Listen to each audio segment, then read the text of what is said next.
Saudara-saudari dan anak-anak yang terkasih dalam Kristus, dari Novisiat SVD Kuburuteng Manggarai Flores NTT, saya Pastor Freddy Zahadin SVD menyampaikan ucapan selamat jumpa lagi lewat siraman rohani. Injil hari ini diambil dari Lukas bab 4 ayat 31 sampai 37. Kita diingatkan bahwa kuasa Tuhan selalu melampaui segala kekuatan dunia dan kekuatan-kekuatan lain. Marilah kita berdoa memohon penerangan Roh Kudus. Dalam nama Bapa dan Putra dan Roh Kudus. Amin. Tuhan dan Allah kami, puji dan syukur kami haturkan kepadamu atas segala kebaikan dan cintamu. Terima kasih karena Engkau selalu setia atas janjimu. Engkau tidak membiarkan umatmu dikuasai oleh setan. Kekuatan perkataan dan perbuatanmu selalu melampaui segala kekuatan duniawi dan kekuatan kuasa setan. Tuhan, utuslah Roh Kudus-Mu, terangilah pikiran dan hati kami, agar sabda-Mu yang akan kami dengar dapat kami pahami dengan baik, dan isi pesan-Mu dapat kami hayati dan amalkan dalam hidup harian kami. Doa ini kami sampaikan dengan perantaraan Kristus Tuhan kami. Amin. Tuhan sertamu. Inilah Injil Yesus Kristus menurut Lukas bab 4 ayat 31 sampai 37. Kemudian Yesus pergi ke Kapernaum, sebuah kota di Galilea, lalu mengajar di situ pada hari-hari Sabat. Mereka takjub mendengar pengajarannya, sebab perkataannya penuh kuasa. Di dalam rumah ibadat itu ada seorang yang kerasukan setan dan ia berteriak dengan suara keras, "Hai engkau Yesus orang Nazaret, apa urusanmu dengan kami? Engkau datang hendak membinasakan kami. Aku tahu siapa engkau, yang kudus dari Allah." Tetapi Yesus menghardiknya, katanya, "Diam, keluarlah daripadanya."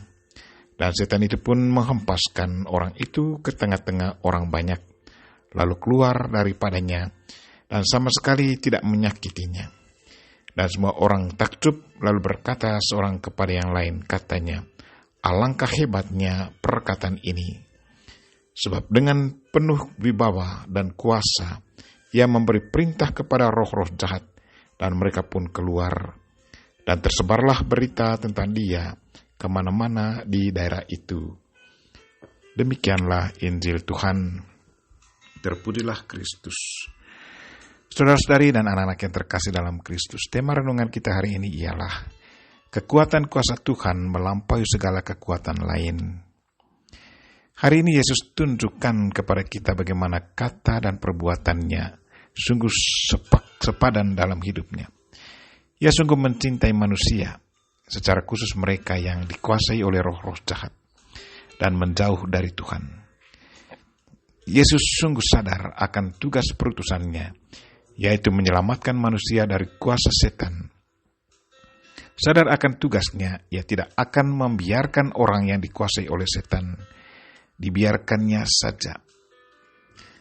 Tidak dibiarkannya saja, tapi sebaliknya, dengan penuh kuasa, ia menghardik setan itu dan mengusirnya keluar dari manusia. Hari ini, dalam rumah ibadat, Yesus menghardik setan yang menguasai seseorang. Katanya, "Diam, keluarlah daripadanya." Yesus dengan kekuatan kuasanya mengusir setan yang menguasai manusia itu. Setan sungguh tidak berdaya di hadapan Yesus Kristus. Ia takut dan pasrah kepada Yesus.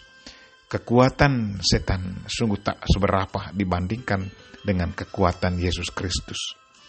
Sungguh satu berita gembira untuk kita para pengikut Kristus, bahwa Tuhan kita punya kuasa yang jauh lebih hebat dari setan. Sungguh satu peringatan dan satu kenyataan yang harus selalu kita ingat, bahwa kekuatan kuasa Tuhan selalu melampaui kekuatan lain, entah kekuatan dunia atau kekuatan setan. Karena itu, sebagai murid Kristus, larilah kepada Kristus di saat kita diganggu oleh kekuatan-kekuatan lain. Mintalah pada Yesus untuk menghardik kekuatan-kekuatan itu, agar kita selalu selamat dan merasa nyaman. Fokuslah pada Kristus dan biarkanlah kekuatannya sendiri yang menguasai Kristus kita. Saudara-saudari dan anak-anak yang terkasih dalam Kristus, sewaktu hidup di dunia ini, betapa sering Yesus menghardik dan mengeluarkan setan dari dalam diri orang yang dikuasainya. Saat ini pun setan tetap berkeliaran di mana-mana di dunia ini. Ia bukan hanya berkeliaran di tempat-tempat rekreasi, tempat makan, tempat menari, tetapi juga di gereja, masjid, dan tempat-tempat doa lainnya. Sadar akan hal ini, maka marilah kita meminta Yesus untuk selalu menjaga dan menjadi perisai hidup kita. Panggillah Yesus agar selalu tinggal bersama kita. Di saat kita dikuasai oleh setan, mintalah Yesus untuk menjamah kita agar setan yang menguasai kita keluar dari dalam diri kita. Bersama Yesus, pasti kita akan selalu menang dan selamat. Kita berdoa semoga kuasa dan kekuatan Yesus Kristus selalu bersama kita, sehingga kita selalu merasa nyaman dan selamat. Kita mohon Bunda Maria untuk selalu mendoakan kita. Amin. Marilah kita mohon berkat Tuhan sertamu. Semoga Allah yang Maha Kuasa dan Maha Kasih melindungi, membimbing, dan memberkati saudara dan orang-orang kita doakan pada hari ini, secara khusus saudara-saudara kita yang lagi sakit. Bapa dan Putra dan Roh Kudus. Amin.